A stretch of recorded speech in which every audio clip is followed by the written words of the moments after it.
Gather round. You're about to hear a story. Not just any story.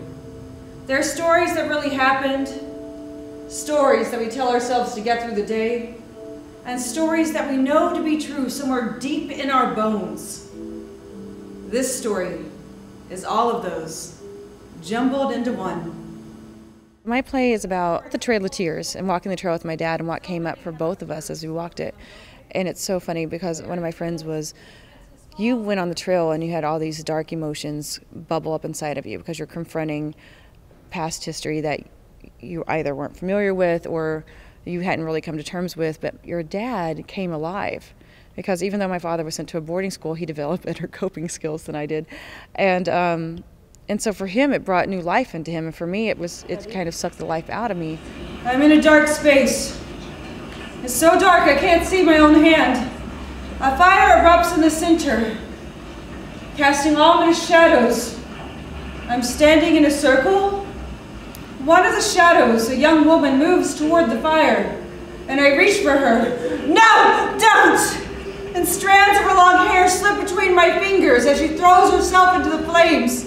I had also gone through my own trauma at the time, and I was having severe survivor's guilt over that. And then you go on the Trail of Tears, and you realize so many people passed away, and you know, why is one person chosen to die and why is one person chosen to live, and how do you deal with that? How do you overcome that trauma? My director made me go really deep into unpacking that, and what does it feel like to have trauma, and what does it do to your body, and how does it affect your soul and your interactions with people. One of the things I discovered in writing the play and then also walking on the trail with my dad and the aftermath of the play was trauma, if you're not careful, it will isolate you, and then that's when you go down into the terrible dark place where you may not ever come back out of.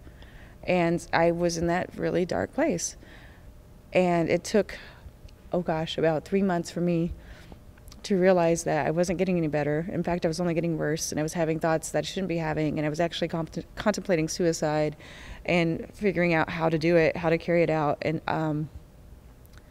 I just remember it was so dark that I finally reached out for help, and I called my dad and I shared with him everything.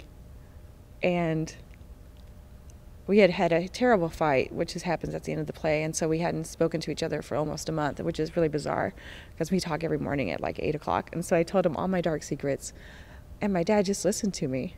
And it was the most beautiful thing because I realized I wasn't alone, and I had never actually been alone, because we're the result of the ancestors coming together. And every time we stand up, and this is something my father told me at a young age, is every time you speak, you're never standing by yourself. Your ancestors are right there beside you. And after that conversation, he reminded me of that. And, you know, I never feel lonely now, which is wonderful. I had hoped that our father-daughter trip would never end, that my father and I would be able to write a new story. But late at night, I lie awake fearing that our story has no happy ending. A lot of people don't realize it's a play that I've written. They just think I'm an actor performing it. So, but once they realize, oh, wait, she wrote this. Oh, wait, it's based on a true story. Oh, and then that's when they realize all of a sudden it has a different meaning for them. But one of the reasons why it's important to share the story is the statistics regarding Native students, Native teenagers, Native people in general. Like the adult lifetime expectancy of a male Native is 48. Our teenage suicide rate is 6 times the national average, unless you're in Alaska, and then it's considerably higher. And so representation matters, and telling our story matters, and hearing a story that's similar to you it matters. It means a lot to our youth to know that they're not alone, that there are other people out there, and we've all gone through some terrible things, but yet we find the strength and the courage to overcome it.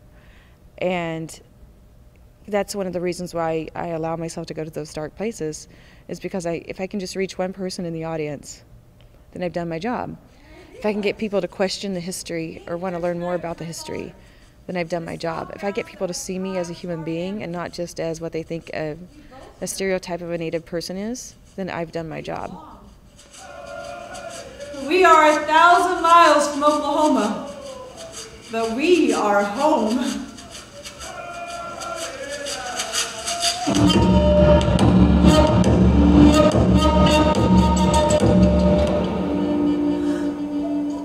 We know